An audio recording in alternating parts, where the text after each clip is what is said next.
Audiobook do livro Primícias do Reino. Do Espírito Amélia Rodrigues. Capítulo 17. A Rede Viva de Magdala. A emoção desbordava em lágrimas, enquanto sentada à entrada do sepulcro aberto na rocha, conjecturava: que acontecerá? Para onde o teriam levado e por que o trasladaram daqueles sítios, no silêncio da noite?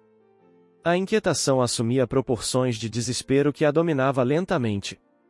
O sol irisava as nuvens pardacentas, e o vento frio sacudia as poucas anêmonas e raras rosas por entre os arbustos. Na mente ecoavam, sonoras, as vozes dos mancebos de vestes alvas, que lhe disseram: não tenhas medo, pois eu sei que buscais a Jesus, que foi crucificado. Ele não está aqui, porque já ressuscitou. Ela cria que o Mestre, conforme dissera, ressuscitaria dos mortos. Temia, no entanto, que os judeus houvessem roubado o corpo. Atemorizadas, Joana de Cusa, Maria, mãe de Marcos, e as outras companheiras desceram à cidade para anunciar o desaparecimento do corpo do Rabi. Pedro e João subiram o monte ansiosos e constataram os fatos: os lençóis com as substâncias aromáticas do embalsamamento no túmulo vazio, o lenço, a pedra afastada. Estarrecidos, os dois discípulos retornaram à cidade. Com as tristes novas, ela ficará chorando. Os acontecimentos daqueles últimos dias foram muito dolorosos e surpreendentes. Não conseguia compreender nem concatenar os sucessos. Uma saudade feita de pungente dor estrangulava-lhe o peito. Foi muito rápido. Teve a impressão de uma aragem que perpassou levemente perfumada. Voltou-se para trás e por entre as lágrimas viu, a poucos metros, um homem que lhe perguntou: e mulher, por que choras? Quem buscas? Aquela voz, aquele perfil. Não pôde concluir o raciocínio. Maria. Raboni. O deslumbramento dominou-a. O mestre vivia e ali estava, radioso como a madrugada nascente. Não me detenhas. Vai para meus irmãos, e dize-lhes que eu sigo para meu Pai e vosso Pai, meu Deus e vosso Deus. A luz de ouro do amanhecer incidia sobre as suas vestes, que fulguravam, e miríades de pequeninos sóis pareciam incrustadas nele. Ficou esmagada de felicidade. Desejou traduzir com palavras as impressões incomparáveis como as dores vividas até há pouco. Não pôde fazê-lo, a voz estava morta na garganta hirta e constringida. Vai para meus irmãos e dize-lhes. Reboava-lhe nos refolhos do espírito. Pôs-se de pé. Sorriu e, sem mais delongas, tomou o rumo da cidade que despertava, com a alma em cânticos de excelsa alegria.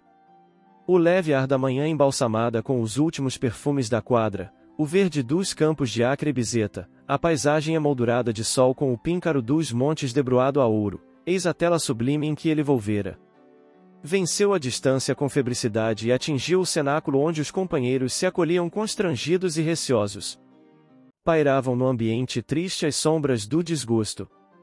Ela disse, logo que atravessou a porta, e sua voz cantava: e eu o vi o Rabi. O mestre voltou aos que o amam. Sorria e chorava. Tartamudeando, com o rosto rubro pela emoção, prosseguiu: mandou-me anunciá-lo aos seus irmãos. Elevar-se-á ao Pai. Ouvi bem, e Jesus vivei todas as suas fibras tremiam, como se fossem desjuntar. Sua voz vibrava harmonias que não encontravam receptividade no coração dos companheiros. Aqueles ela conhecia da convivência diária naquelas últimas semanas. Conta-me, filha, falou Maria, ansiosa, aquela que era mãe dele. Fala-me, tudo. Meu filho voltou? A voz tremia de compreensível emotividade. Não o creio, bradou alguém dentre eles. O mestre morreu e deixou-nos nesta dificuldade, a sós. Não creio na sua volta. Só mesmo vendo-o. Ela relanceou os olhos muito brilhantes pelo recinto, procurando o contraditor. Ele avançou na sua direção, fez-se contraída num rictus de ira e desencanto. Antes que ela dissesse algo, ele interpôs-se, frente ao auditório perplexo, atônito e vociferou: e mesmo que ele viesse. Interrompeu-se numa pausa. Iria apresentar-se a quem? Certamente que a Simão que ele elegera para conduzir-nos, ou a João, a quem sempre distinguiu com o seu amor, ou a sua mãe. Transparecia no tom sarcástico e zombeteiro da palavra cortante todo o azedume do seu espírito atormentado e infeliz. E depois de pausa maior, ante a estupefação de todos, mais a ti ele apareceu?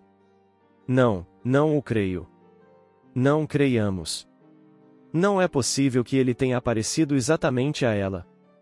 Não estiveram outras no sepulcro? João e Pedro lá não foram? Por que a ela? Foi como uma chuva de gelo e mal-estar que caísse sobre todos. Um silêncio incômodo invadiu a sala. Ela recuou. As indagações finais foram cruéis punhaladas. A ti? Por que a ela? Eram ácidos queimando e requeimando. Mesmo assim, com grande esforço, vencendo o próprio sofrimento, retrucou com voz débil e verdade. Mesmo que não o creias, eu o vi. Apesar da minha antiga e infeliz condição, balbuciou humilhada, a mim me apareceu há pouco Rabi, eu o creio. Filha, acentuou a sua saudosa mãe. Secreto pressentimento diz-me que meu filho vive. Eu o creio, porque sei que a nossa dor e saudade estão com ele, como a sua saudade se demora em nós. Envolveu-a docemente e procurou ouvi-la com atencioso carinho. Mentalmente ela refez os caminhos percorridos, longos e tortuosos. Muitas vezes a bofetada lhe estrugiria em plena face. Era mesmo natural que lhe duvidassem da palavra. Ela se sentia toda podridão. Não fora o chamado do Rabi e estaria, talvez, na enxerga da infinita descompostura ou na total destruição. E muitas vezes, no futuro, verteria o pranto da recuperação, até as fezes, por ter sido louca. E comum proclamar-se virtude, meditava, e impedir-lhe a propagação. Quantas novas tentações procurava sublimar, só ela o sabia. Facilmente se impreca contra o erro, mas bem poucos são aqueles que alongam as mãos convertidas em alavancas de soerguimento para ampararem as vítimas da ignorância e da criminalidade. Não que desejasse justificar-se. Sua conduta fora inclassificável. Ela fora abjeta, sim, reconhecia-o. Em Magdala, seu nome e sua vila faziam parte integrante do roteiro de degradação da cidade. Ali se estabelecera. Magdala era um centro de comércio e indústria de muita prosperidade. Para lá acorriam mercadores e aventureiros de todo o Oriente. Reclinada sobre as bordas do mar, gozava de clima ameno e desfrutava de águas piscosas privilegiadas. Estação de repouso, recebia viajantes ilustres e nobres gregos, romanos, babilônios, fenícios, medos, que lhe disputavam as amenidades, conseguindo negócios rendosos e prazeres fáceis. Compreensivelmente afluíam, também, aventureiros e cortesãs de corpos cansados que exibiam em luxuosas residências a mercadoria do próprio sofrimento, em noites de orgia e loucura, no caminho da queda total nas valas morais. Depois de dolorosas e rudes experiências, ela conseguirá adquirir, na cidade famosa, luxuoso palacete, favorecido com jardins e pomar imenso onde sicomoros antigos e vetustos confraternizavam com plátanos, roseiras e madressilvas pequeninas.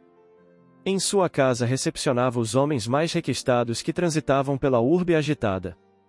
Era muito jovem, o licor da mocidade corria capitoso e sedutor, atraindo compradores ricos que se disputavam a vaidade de consegui-lo.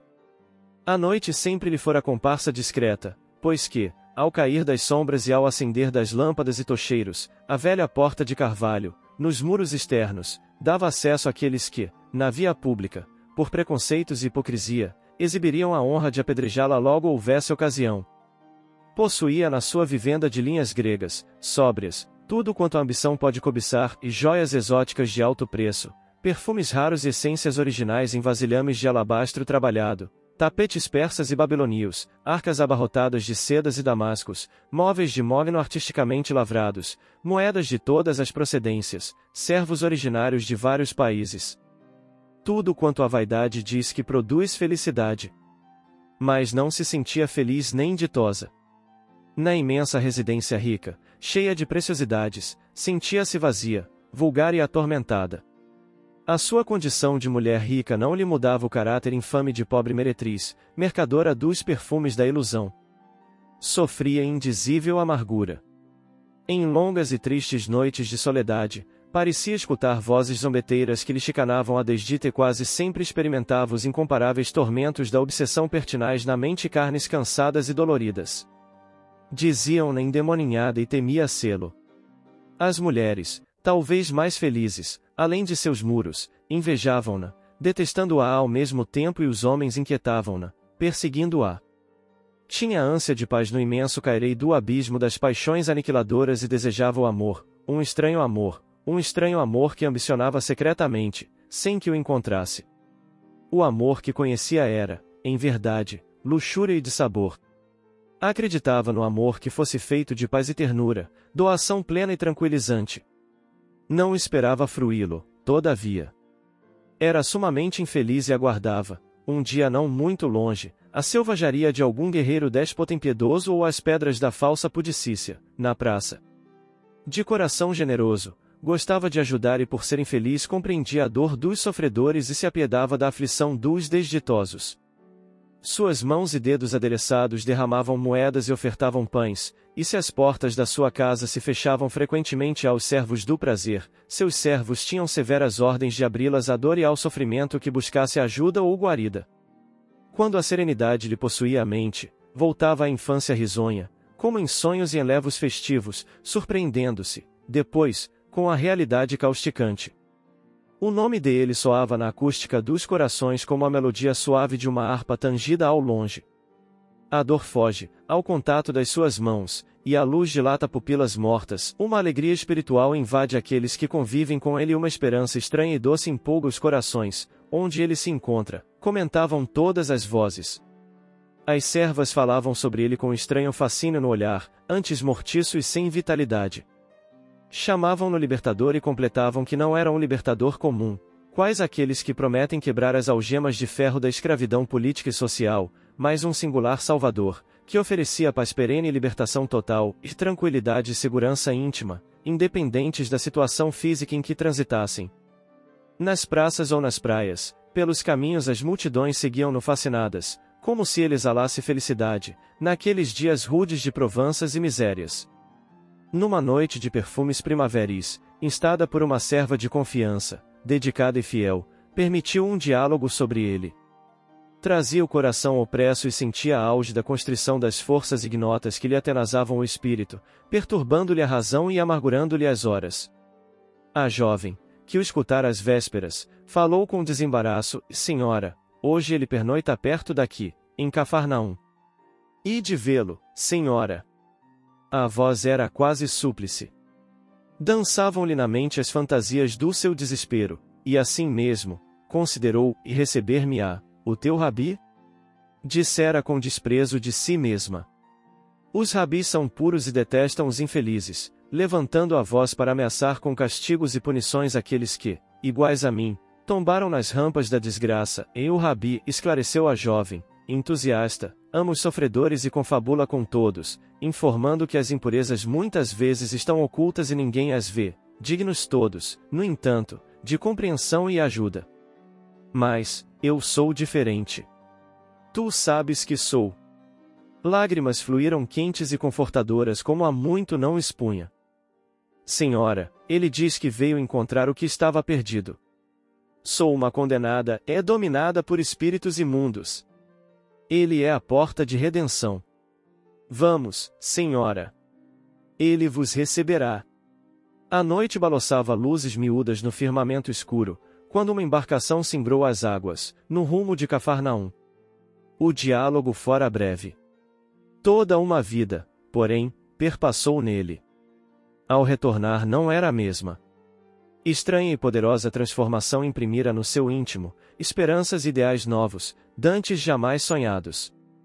Sentirá-se morrer enquanto ouvia e sentirá-se viver enquanto retornava. Na manhã seguinte Magdala soube, pasmada, a notícia da conversão da pecadora. Distribuíra tudo quanto possuía e, com o estritamente necessário, iniciará a vida nova. Retornará, zombavam uns. Sempre foi louca. Mofavam outros. A cidade não a perderá, voltará às noites de prazer. Arrematavam os mais cínicos. Transcorridos poucos dias. Magdala era uma cidade paradoxal. Rica e deslumbrante, hospedava esses caracteres exóticos e atrabiliários que pululam em todas as cidades de luxo e lazer, em todos os tempos. Havia em Magdala um homem de hábitos estranhos. Chamava-se Simão e permitia-se o devaneio de recepcionar pessoas ilustres que transitavam pela urbe famosa. Simão era fariseu, tendo orgulho de zelar pelas tradições e exibir a fortuna pessoal. Pelo seu palacete passaram respeitáveis figuras das artes e do pensamento, gênios das guerras e das leis, sacerdotes e magos itinerantes. E os banquetes com que os homenageou, homenageando a si mesmo, foram comentados por toda a cidade dias a fio. Simão, como todas as pessoas de Magdala, ouvirá falar sobre Jesus. Empolgado com a notoriedade do Galileu, teve a ideia de recebê-lo em seu lar, apresentá-lo aos amigos, dialogar com ele. Talvez, pensava Simão, ele fosse o esperado libertador, conforme lhe afiançara um rico mercador, e seria prudente ser-lhe amigo para estar em triunfo à hora do seu triunfo, se fosse um rabi autêntico, ser-lhe-ia honroso receber um homem santo, naqueles dias de franco profetismo em Israel, sabendo que o mestre se encontrava perto de Magdala, enviou emissários com o convite auspicioso. Tendo-o aceitado, no dia aprazado, o rabi e 2 discípulos, ante a curiosidade dos que acorreram à estrada por onde deveriam passar, chegaram à casa engalanada e foram recebidos com risos de júbilo e mal disfarçado motejo. Introduzidos à intimidade doméstica, o repasto teve início. Os divãs espalhados receberam os convidados confortavelmente e os servos, que conduziam as pequenas mesas com iguarias e frutos secos, puseram-se, obsequiosos, a servir. Harpas dedilhadas suavemente enchiam a sala ampla, entre colunas esguias, de melodia triste. O ar, porém, pesava. Simão olhava de esguelho o estranho que parecia distante. Silêncio incômodo entre os convidados tornava a festa insípida, desagradável. As motivações de palestras redundavam em respostas monossilábicas, sem interesse.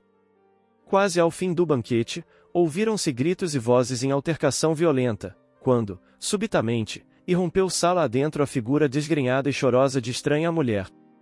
Os cabelos desnastrados colavam-se à larga testa banhada de suor, os olhos brilhavam com intensidade, fora das órbitas, os zigomas salientes, corados, pareciam maçãs maduras, as vestes desalinhadas. Ela olhou em derredor, como se procurasse alguém e, semi-enlouquecida, arrojou-se aos pés do rabi, que permaneceu, impassível, na posição em que se encontrava. Tudo fora tão rápido, que Simão não tivera tempo de tomar qualquer atitude. Estava estupefato. Conhecia, sim, aquela mulher. Visitará antes sua casa e lá participará de alguma noite orgíaca. Estranha sensação visitou-o num átimo. Suor frio e abundante começou a escorrer, desagradável. Seu lar honrado acolhia uma mulher de má vida. Desejou expulsá-la. Intentou mesmo fazê-lo. Temeu, porém. Conhecia a coragem dela, a sua audácia, pois que se atrevera a chegar até ali. Era a Maria. Transtornada pela vitória que experimentara desde o encontro com o rabi, sentirá-se liberta dos 7 espíritos demoníacos que a infelicitavam. Era a outra, inteiramente renovada. Quanto sofrerá sob o jugo deles? Mortificações, desesperos sem nome, crises terríveis de languidez e pavor experimentara nas suas malhas cruéis. Desde, porém, que os seus olhos claros incidiram sobre ela, na noite que o fora ver, que se sentia libertada. Uma alegria nova, como jamais dantes experimentara, dominou-lhe o espírito aturdido e sofredor. Sentia-se esperançada, embora recém-saída do Pantanal. Conjecturando, recordava-se das palavras dele, no encontro inolvidável, e há flores perfumadas e de brancura imaculada que espalham aroma sobre o lodo que lhe segura as raízes, refaria os caminhos. Lutaria. Após libertar-se da canga da posse, desejou, publicamente, apresentar os sinais inequívocos do seu renascimento. O banquete na casa de Simão, que ela conhecia, significava sua oportunidade. Não trepidou. Poderia ser expulsa ou mesmo lapidada. Não tinha de que recear. Mesmo que fosse necessário resgatar com sangue suas culpas, estava disposta a lavar a própria vergonha. Animada por tais pensamentos, seguiu arrebatada com a mente em febre de esperanças. Ei-la, agora, ali. Todos a fitavam com desagrado. As lágrimas saltavam-lhe dos olhos e caíam sobre os pés dele. Enxugava-os com a basta cabeleira. Quebrou o gargalo do vaso de alabastro que conduzia e derramou unguento nos pés do Rabi, que foram balsamizados com piedoso carinho. O perfume de rara essência invadiu o recinto e ela prosseguiu repetindo o generoso gesto. Ele não dizia nada, como se nada sentisse. O almoço foi encerrado friamente. Os demais convidados faziam questão de não ocultar o falso constrangimento. Entre dentes irado, Simão resmungava: se este fora profeta, bem saberia quem e qual é a mulher que o tocou, pois é uma pecadora. Jesus relanceou tranquilamente os olhos muito puros, e com serena entonação de voz, indagou: Simão, uma coisa tenho a dizer-te. Dize-a, mestre. Um certo credor tinha 2 devedores, e um devia-lhe 500 e outro 50 dinares. Não tendo eles com que pagar a dívida, perdoou-lhes a ambos. Dize, pois, qual deles o amará mais? Simão sorriu pela primeira vez. Era astuto, hábil nos negócios. Instado à conversação direta, respondeu com alegria: tenho para mim que é aquele a quem mais perdoou. Julgaste bem. O Rabi dirigiu à mulher sofredora e inquiriu Simão: outra vez, e vês esta mulher? Entrei em tua casa, e não me deste água para os pés, mas esta regou-me os pés com lágrimas, e os enxugou com os seus cabelos. Não me deste ósculo, mas esta, desde que entrou, não cessa de me beijar os pés. Não me ungiste a cabeça com óleo, mas esta ungiu-me os pés com unguento. Por isso te digo que os seus muitos pecados lhe são perdoados, porque muito amou, mas aquele a quem pouco é perdoado pouco ama. Simão estava estarrecido. Não compreendia aquelas palavras claras, talvez pelo impacto das desordenadas emoções que estrugiam no seu espírito atormentado e pusilânime. Abriu desmesuradamente os olhos e fitou o Rabi. O mestre pôs-se de pé e, oferecendo as mãos à pecadora, falou com doçura: os teus pecados te são perdoados, vai-te em paz. Ela levantara-se de um salto, exuberante de felicidade, explodiu sonora gargalhada, saiu, como chegará, e a correr. Desapareceu de Magdala. Todas as tardes, porém, na multidão, ajudava crianças enfermas, oferecendo olhos a cegos e mãos a tropegos, arrependida e ansiosa pela própria renovação total, pôs-se a seguir Jesus de cidade em cidade, por onde ele fosse. Há poucos dias entrará com os demais galileus, jubilosa, em Jerusalém. Havia, porém, tanta tristeza nele, ao cavalgar com o jumento, que se entristecera, também. Continuou repassando os acontecimentos pela mente atribulada. A denúncia de Judas, a prisão dele, o julgamento arbitrário, a caminhada para o Monte da Caveira. Daria a vida para ter-lhe diminuído os sofrimentos. Quando, com as outras mulheres que o seguiam, o vira cair, correrá a sustentá-lo. Ele, estoico e sublime como sempre, lhes falou por entre lábios macerados e feridos: filhas de Jerusalém, não choreis por mim, chorai antes por vós mesmas, e por vossos filhos. Porque eis que hão de vir dias em que dirão: que bem-aventuradas as estéreis, e os ventres que não geraram, e os peitos que não amamentaram. Direis aos montes: caí sobre nós, e aos outeiros: cobre-nos. Porque, se ao madeiro verde fazem isto, que se fará ao seco? Gargalhadas zombeteiras estrugiram na multidão. Por fim, a dolorosa hora da cruz, ante as lágrimas de sua mãe, fizera o legado da fraternidade universal, entregando-a a João e este àquela. Ele ficará no madeiro da infâmia. Fitando o exangue, já exânime, nos instantes extremos, receara enlouquecer de dor, ao lado de sua mãe, quando notou que a cruz, símbolo tradicional de punição, se tornava rota eloquente de sublimação, após ele, uma ponte para a imortalidade. Quando a cabeça dele pendeu, desejou cingir-lhe outra vez os pés e osculá-los com ternura, mas se sentiu imobilizada. Abriu os olhos doridos de chorar ante as recordações. Bom ânimo, filha. Falou ternamente a mãe sublime. As nossas dores estão com ele. Eu o vi, mãe. Gaguejou. Creio, filha. Creio, sim. Sei que meu filho vivei. Os dias passavam agora feitos de saudade e recordações. Voltou com os companheiros à Galiléia franca e generosa, às águas inquietas do mar que ele tanto amara.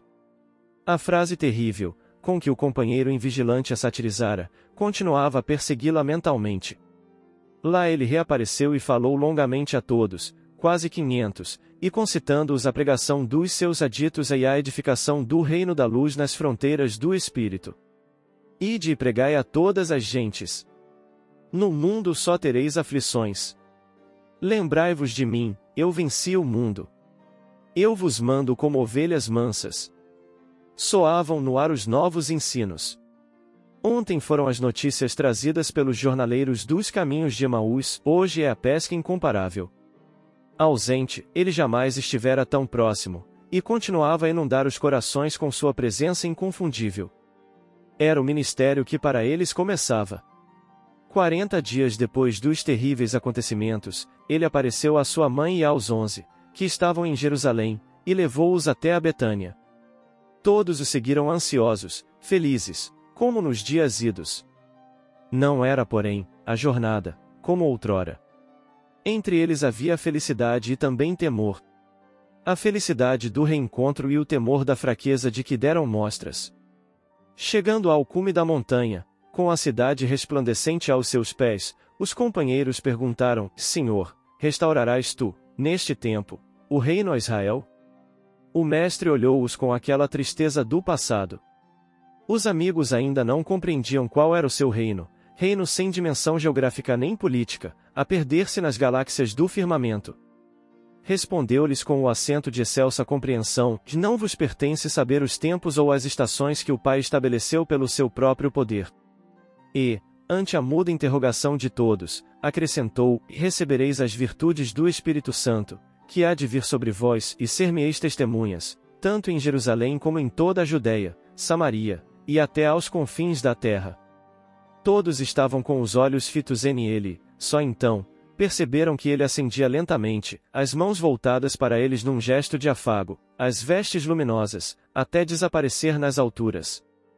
Depois de lutas tiranizantes consigo mesma, experimentou a soledade e o abandono, quando todos se foram a pregar e viver a mensagem. Estando a sós, a pervagar pelas praias longas que o recordavam, encontrou leprosos que vinham de longe a buscar socorro nas mãos dele. Como chegassem tarde, abraçou-os como irmãos e partiu para o Vale dos Imundos, cantando salmodias de felicidade. Rediviva desde quando o conhecera, ao morrer às portas da cidade de Éfeso, demandou a vida nos braços de Jesus aquela, cuja experiência e amor total ao Mestre são lições vivas vencendo os séculos.